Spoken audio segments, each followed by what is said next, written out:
Hello! Meron akong bagong resita o recipe, migas de pan. Spanish typical food. Ito yung mga ingredients natin. Tinapay. Hiwain natin ng ganyan. Tapos meron tayong capsicum na green at pula. Ahos, chorizo at bacon. Gisahin natin yung una ahos, tapos isunod ang capsicum.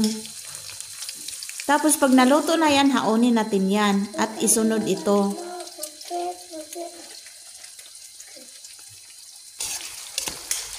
Ayan.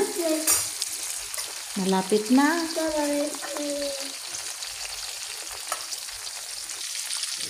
Ayan, isunod natin ang chorizo at bacon. Haonin ulit natin.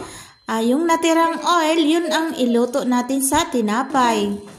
Ayan, dapat haluin ng haluin kasi nasusunog siya. So, wag mong ihinto yung paghahalo niya.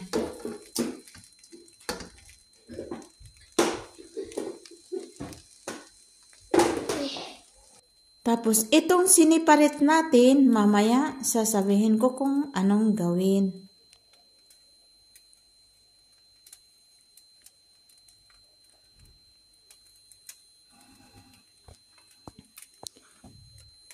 Tingnan mo ako at ating haluin ng haluin. Ayan na, medyo prito-prito na yung ating tinapay.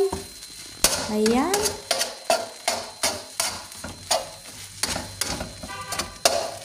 At atin siyang takpan.